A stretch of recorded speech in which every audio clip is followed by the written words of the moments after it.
नमस्कार। उत्तर प्रदेश और उत्तराखंड के इस खास बुलेटिन में आपका स्वागत है। मैं हूं मनीष गुप्ता। अब तमाम बड़ी खबरें विस्तार से। जनपद एटा से बड़ी खबर। एटा के सपा नेता और पूर्व जिला पंचायत अध्यक्ष और उनके भाई पूर्व विधायक पर दुष्कर्म का मुकदमा हुआ दर्ज।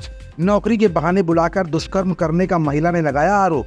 जीटी रोड स्थित फार्म हाउस पर बुलाकर दुष्कर्म करने का महिला ने लगाया गंभीर आरोप।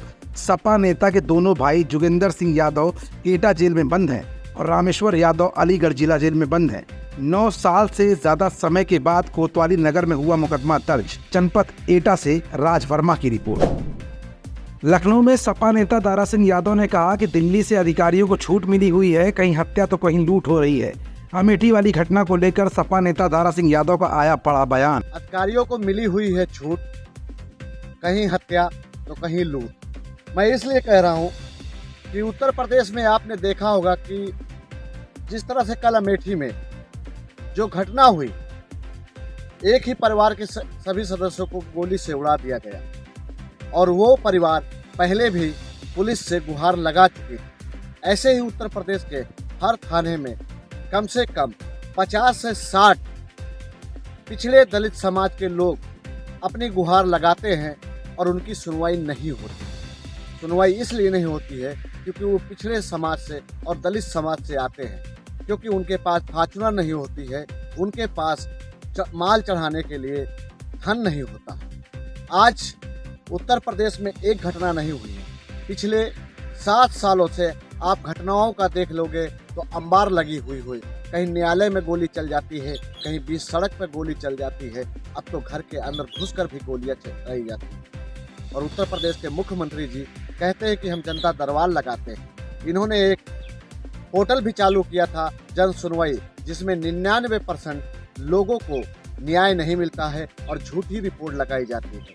आज उत्तर प्रदेश के वो हालात हैं कि यहाँ के अधिकारी मुख्यमंत्री को मुख्यमंत्री नहीं मानते हैं, क्योंकि यहाँ का अधिकारी सीधे दिल्ली से संपर्क रखता है और दिल्ली वाले कहते हैं कि आपको पूरी छूट है, आप कोई कार्रवाई न करें। 2 अक्टूबर के दिन गांधी जयंती के अवसर पर पूरे देश में स्वच्छता अभियान की मुहिम चल रही थी। इधर राजधानी लखनऊ में स्वच्छ भारत अभियान को सफल होने से लखनऊ निगम के Maithili Sharan ward Indira Nagar B block में ऐसे ही वाहन चालक कर्मचारियों द्वारा इस अभियान को फेल करने पर उतारू देखा गया। एक तरफ देश और प्रदेश की सरकारें भारत को स्वच्छ बनाने की मुहिम में मंत्री, विधायक और जनप्रतिनिधि साफ सफाई करते नजर आ रहे हैं, तो वहीं दूसरी तरफ लखनऊ नगर निगम के कर्मचारी खुद लखनऊ की सड़कों को गंदा करते नजर आए। तो ढक के ले जाना है कि खुले में ले जाना है? इसको ढक के ले जाना है कि खुले में? हाँ? कहाँ से लेके आ रहे हो? हाँ? मतलब कौन सी जगह है? हाँ? अच्छा, कौन ठेकेदार है जो सफाई का इंस्पेक्टर हो? हाँ? जिला जालौन से एक बड़ी खबर आई है। जालौन में बिजली के तार चुराने वाले गिरोह का पर्दाफाश हुआ है। पुलिस ने 6 चोरों को गिरफ्तार किया है। चोरों के कब्जे से 2 कुंटल 23 किलो 500 ग्राम विद्युत का तार बरामद हुआ है। पकड़े गए चोर विद्युत लाइन से तार चोरी किया करते थे। माधवगढ़ कोतवाली पुलिस ने चोरों को किया गिरफ्तार। एसपी जालौन दुर्गेश कुमार ने किया खुलासा। प्रभारी निरीक्षक माधवगढ़ इंस्पेक्टर पप्पू सिंह को ये सूचना मिली कि थाना माधोगढ़ क्षेत्र में और थाना रेडर क्षेत्र में जो बिजली के पोल से तार चोरी की घटनाएं हो रही थी, उससे संबंधित अभियुक्त इनके थाना क्षेत्र में बंगरा नहर पर उपस्थित हैं और किसी अन्य वारदात को अंजाम देने की फिराक में। इनके द्वारा टीम गठित कर इन अभियुक्तों को गिरफ्तार किया गया, जिसमें से करण सिंह जो रेडर के रहने वाले हैं, ये इस गैंग के सरगना हैं।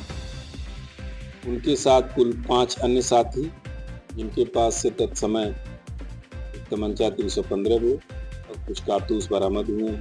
पूछताछ से इन्होंने रेडर थाना क्षेत्र में 9 पोल के तार और माधोगढ़ थाना क्षेत्र में 4 पोल के तार चुराने की बात कबूल की, जिसके संबंध में दोनों थानों पर अभियोग पंजीकृत हो। उन अभियोगों से संबंधित 7 बंडल तार, जिनका कुल वजन लगभग 2.25 कुंटल है, वो बरामद हुआ है। इनके द्वारा अन्य कहाँ विद्युत तार की चोरी की गई है, इसकी विवेचना की जा रही है। साथ में उन तारों को ये कहाँ बेचते थे, इस विषय में भी विवेचना प्रचलित हो। बाद विवेचना जो भी तथ्य प्रकाश में आएंगे उस हिसाब से आगे की वैधानिक कार्रवाई की जाएगी। अभी विवेचना से ये दो अभियोग प्रकाश में आए हैं। इस विषय में हम लोग जानकारी प्राप्त कर रहे हैं और विवेचना के बाद ये निर्धारित कर पाना संभव होगा कि अन्य कितने मामलों में इनकी संलिप्तता रही है। पुलिस टीम को मेरे द्वारा 10,000 रुपए का इनाम दिया गया। बुलंदशहर में जुम्मे की नमाज के बाद मुस्लिम समुदाय के लोगों ने जमकर काटा हंगामा, जमकर की नारेबाजी। यति नरसिंहानंद सरस्वती के बयान के खिलाफ और धार्मिक भावनाओं को ठेस पहुंचाने को लेकर मुस्लिम समुदाय में बेहद नाराजगी दिखाई दी। भारी संख्या में मुस्लिम समाज के लोग मस्जिद के सामने नारेबाजी करते हुए दिखाई दिए। मुस्लिम समाज के लोगों ने यति नरसिंहानंद सरस्वती का फोटो फाड़कर प्रदर्शन किया। भारी पुलिस बल मौके पर लोगों को समझाने के प्रयास में जुटा रहा। डीएम, एसएसपी भारी पुलिस बल के साथ मौके पर पहुंचे लोगों को समझाने में जुटे रहे। सिकंदराबाद कोतवाली क्षेत्र के मोहल्ला कायस्थ बड़ा के शेख बड़ा स्थित हजरत अली मस्जिद का है मामला। समस्या नहीं है, सारे लोग अपने अपने घरों को जाए और अपना काम धंधा करें। ये सारे लोग जो मोहल्लाई हो रहे हैं, गलियों में इकट्ठा हो रहे हैं, सब लोग अपने अपने घरों को जाए। कहीं कोई समस्या नहीं है, आप लोग अपने अपने घरों को जाए। शराब सेल्समैन और अन्य से लूटपाट करने वाले 3 लोगों को गिरफ्तार किया गया है। जनपद हरदोई की कोतवाली शाहाबाद पुलिस ने 3 शातिर चोरों को गिरफ्तार कर शराब सेल्समैन से हुई 2 बार लूट सहित अन्य घटनाओं का खुलासा किया है।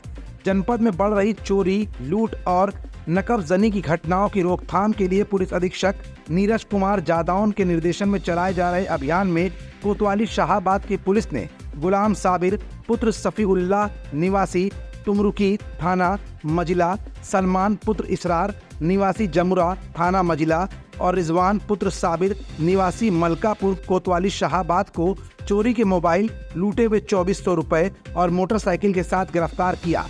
प्रभारी निरीक्षक शाहाबाद निर्भय कुमार सिंह ने बताया कि गिरफ्तार तीनों अभियुक्त शातिर चोर हैं। क्षेत्र के मिश्रीपुर निवासी शराब सेल्समैन से हुई छिनैती में तीनों का हाथ रहा है। 21 सितंबर को गिरफ्तार गुलाम साबिर ने सलमान के साथ मिलकर आजी रेलवे स्टेशन के निकट एक व्यक्ति का मोबाइल जेब से चुरा लिया था। 23 सितंबर को गिरफ्तार गुलाम साबिर ने क्षेत्र के बहरमा के निकट रिक्शे वाले का मोबाइल चुराया था। दोनों मुकदमे कोतवाली में पंजीकृत किए गए हैं। सेल्समैन के साथ हुई लूट में 2 अभियुक्त पहले ही गिरफ्तार कर जेल भेजे जा चुके हैं। गिरफ्तार तीनों अभियुक्तों को जेल भेजा गया। कन्नौज से आ रही एक बड़ी खबर। सोशल मीडिया पर मां दुर्गा को लेकर टिप्पणी की गई है। युवक ने फेसबुक पर मां दुर्गा को लेकर टिप्पणी की। पोस्ट वायरल होने के बाद हिंदू संगठनों ने जताया आक्रोश। पुलिस ने मुकदमा दर्ज कर आरोपी को किया गिरफ्तार। छिबरामऊ कोतवाली पुलिस ने आरोपी को किया गिरफ्तार। ये थाना छिबरामऊ अंतर्गत एक व्यक्ति ने फेसबुक पोस्ट पे हिंदू देवी देवताओं के प्रति अभद्र भाषा का प्रयोग किया था। इस संबंध में मुकदमा पंजीकृत कर अभियुक्त को गिरफ्तार कर लिया गया और विधिक कार्रवाई की जा रही है। इसमें हमारी सोशल मीडिया टीम लगातार सोशल मीडिया की मॉनिटरिंग करती है। फेसबुक, ट्विटर, व्हाट्सएप, इंस्टाग्राम, इस पर अगर कोई अभद्र या कोई ऐसे ट्वीट या पोस्ट करता है जिससे कि सामाजिक सौहार्द बिगड़ता है, उस पर तुरंत कार्रवाई कठोरतम रूप से की जाएगी। आगामी त्योहारों के दृष्टिगत भी पूर्व में थाना स्तर और जनपद स्तर पर पीस कमेटी मीटिंग की गई है। उसमें स्पष्ट रूप से बताया गया है कोई भी इस प्रकार का अगर पोस्ट या ट्वीट करता है जिससे कि आपसी सौहार्द या धार्मिक भावना ठेस पहुँचती है तो उसके विरुद्ध कठोरतम कार्रवाई की जाएगी।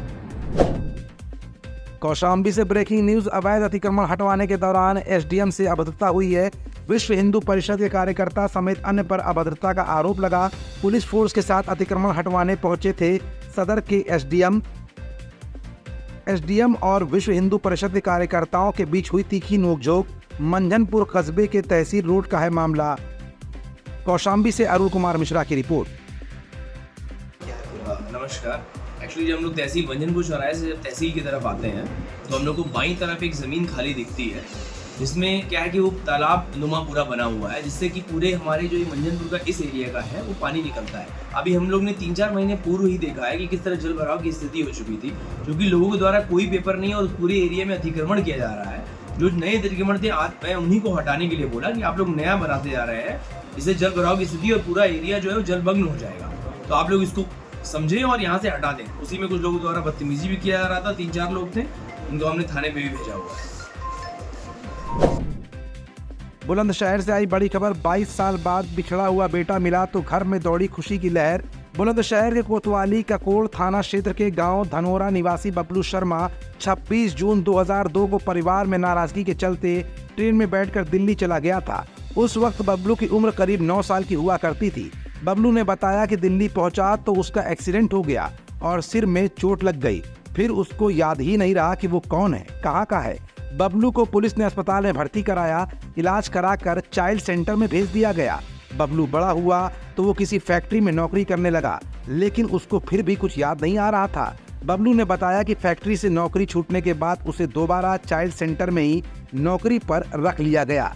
उधर परिजन ढूंढते ढूंढते थक गए, लेकिन बबलू का कहीं पता नहीं चला। बबलू के पिता सत्यदेव शर्मा ने बताया कि बबलू उस समय करीब 9 साल का हुआ करता था और घर से नाराज होकर 26 जून की तारीख सन 2000 को निकल गया था। सालों का प्रयास किया गया, लेकिन ढूंढने पर भी बबलू का कोई भी नामो निशान नहीं मिला। अंत में 30 सितंबर को उनके पास एक फोन आता है कि उनका बेटा मिल गया है। सीआरपीएफ आगरा टीम ने उसे खोज निकाला और परिवार के सुपुर्द कर दिया। परिवार में खुशियों का ठिकाना अब नहीं रहा, क्योंकि 22 साल बाद उनका बेटा घर जो वापस आ गया। सत्यदेव शर्मा गांव में रहकर खेती बाड़ी किया करते हैं।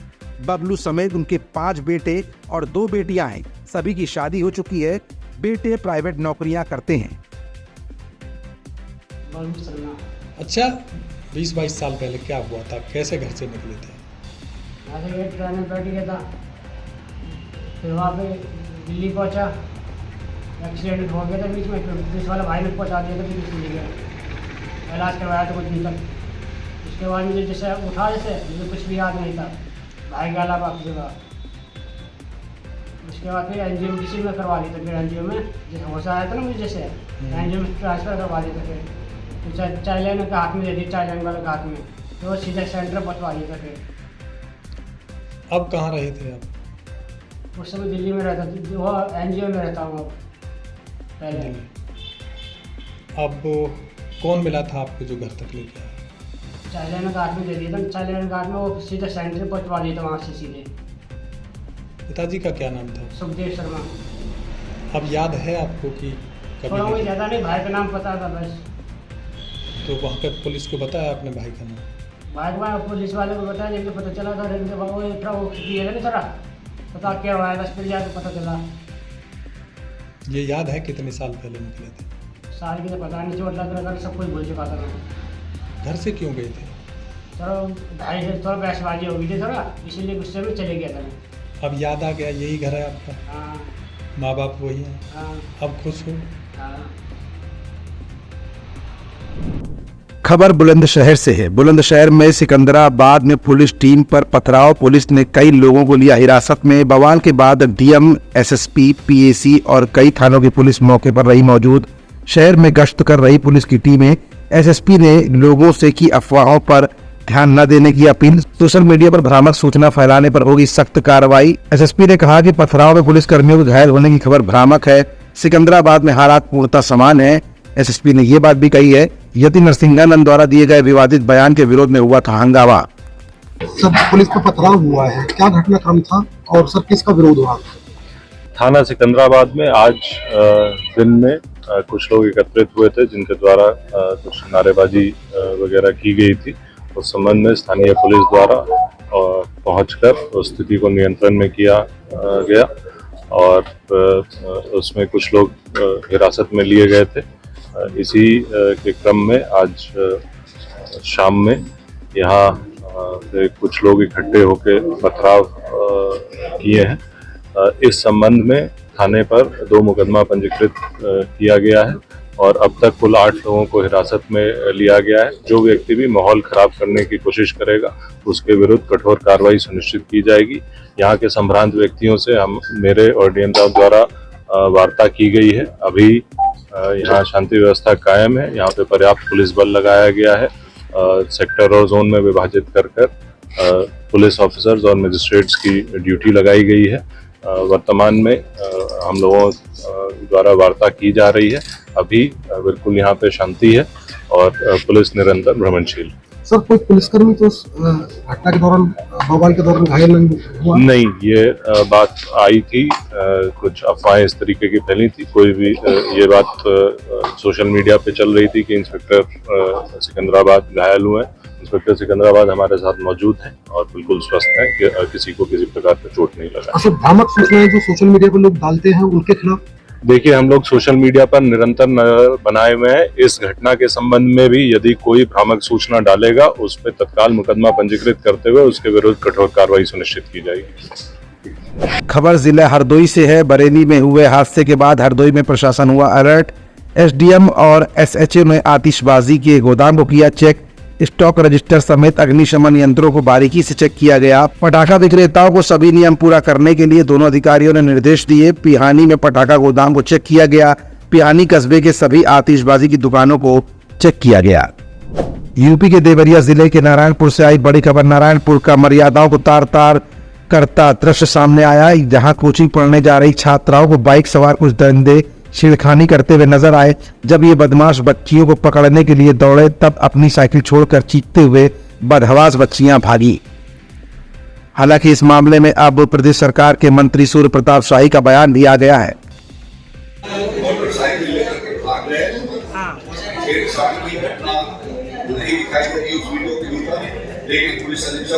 बच्चियां भागती हुई नजर आई। सुन लो, पुलिस अधीक्षक देवरिया को मेरे फोन करके कहा है कि टेस्ट किया जाए। मेरे को की घटना है और टेस्ट करके और दूसरे के उत्तरदायी।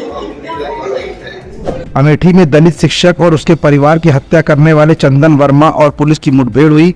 मुठभेड़ के दौरान चंदन के दाहिने पैर में गोली लगी है। हत्या में प्रयुक्त होने वाली पिस्टल की बरामदगी के लिए हत्या में प्रयोग की जाने वाली पिस्टल की बरामदगी के लिए ले जाते समय हुई मुठभेड़। दरोगा की पिस्टल छीन पुलिस पर करने जा रहा था फायरिंग। पुलिस ने आत्मरक्षा में चलाई गोली। चंदन के दाहिने पैर पर लगी गोली। पुलिस ने चंदन को कराया तिलोई सीएचसी सेंटर में भर्ती। अमेठी के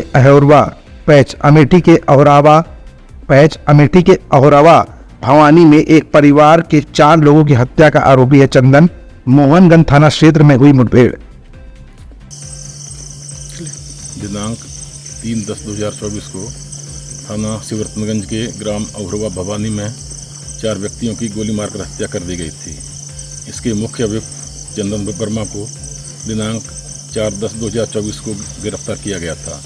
अभियुक्त से की गई पूछताछ के आधार पर हत्या में प्रयुक्त पिस्टल की बरामदगी पुलिस उसको लेकर गई थी। इसी के दौरान उसके द्वारा उपनिरीक्षक मदन कुमार से पिस्टल छीनकर पुलिस पार्टी पर जान से मारने की नीयत से हमला किया गया। पुलिस पार्टी द्वारा बचाव में फायर किया गया जिससे अभियुक्त के दाहिने पैर में गोली लगी। अभियुक्त को इलाज हेतु सीएससी लाया गया है। पुलिस द्वारा अग्रिम वैधानिक कार्रवाई की जा रही है।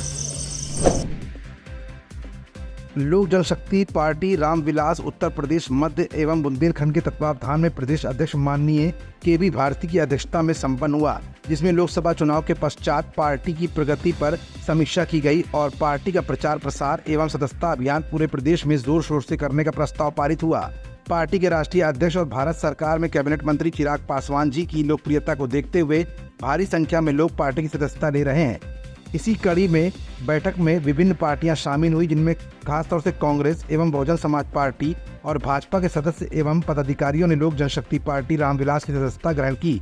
सदस्यता ग्रहण करने में मुख्यतः बहुजन आवाम पार्टी के प्रदेश अध्यक्ष राम कुमार भारती के साथ उनकी टीम के अन्य पदाधिकारी ने भी लोक जनशक्ति पार्टी रामविलास की सदस्यता ग्रहण की। साथ ही साथ अन्य दलों से विपिन यादव, विकास चौहान, रितेश कुमार, अरविंद कुमार, सनीत कुमार, कौशलेन द्विवेदी और बहुत सदस्य एवं अन्य बहुत से लोगों ने पार्टी की सदस्यता ग्रहण की। इस अवसर पर पार्टी प्रदेश अध्यक्ष केबी भारती ने पार्टी का पट्टा एवं माला पहनाकर नए सदस्यों का स्वागत किया और उनके उज्जवल भविष्य की कामना भी की। ये कार्यक्रम लखनऊ जिला अध्यक्ष श्री शंभुनाथ गुप्ता एवं लखनऊ नगर अध्यक्ष श्री जोखन राकेश द्वारा संपन्न कराया गया। इस अवसर पर पार्टी के वरिष्ठ नेताओं में कानपुर से आए श्री हाजी अबरार, गोरखपुर से श्री अरविंद पासवान, जौनपुर से श्री सुशील कुमार मिश्रा एवं फतेहपुर से अशरफ खान ने आयोजन में भाग लिया। पार्टी के उपाध्यक्ष श्री अश्वनी श्रीवास्तव, प्रधान महासचिव श्री महेश सिंह भदौरिया, महासचिव श्री मनोज मिश्रा, ऑडिटर श्री हयातुल्ला आसमी, कोषाध्यक्ष श्री वंशराज वर्मा, प्रदेश संगठन सचिव मुकेश के आर गुप्ता, मीडिया प्रभारी राजेश रावत सहित कई अन्य पदाधिकारी भी मौजूद रहे।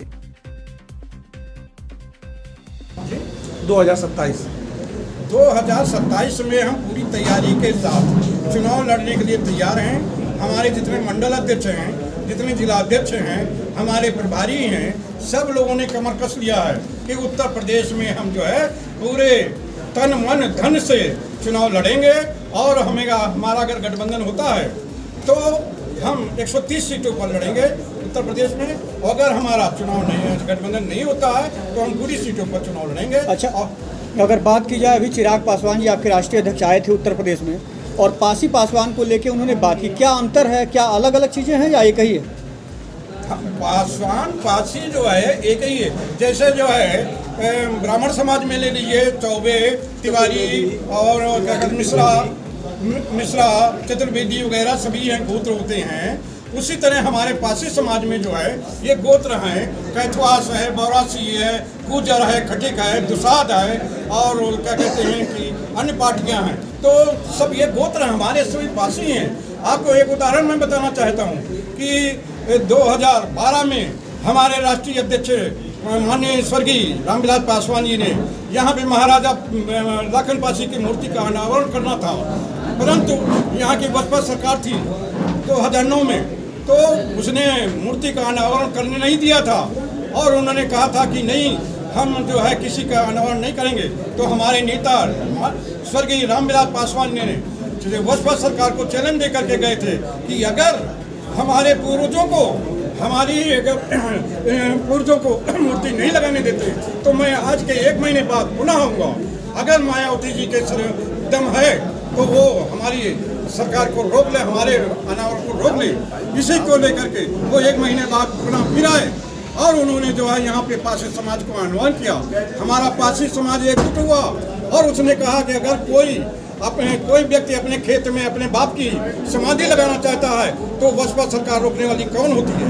इस पर जो है बसपा सरकार झुके और हमारे नेता जो है वहाँ पे महाराजा लखन पासी की जो है मूर्ति का अनावरण किया लग्गा खेरे में। और तो पासी और पासवान दोनों एक ही हैं और पासी सपूत होने के नाते माननीय रामविलास पासवान जी ने यहाँ वीरांगना उदा देवी का गैस से अज्ञात कराया, बिजली पासी के ऊपर टिकट जारी किया और यहाँ पे पासी समाज को कई सुविधाएं देते हुए अपने उन्होंने पासी समाज को आगे बढ़ाया।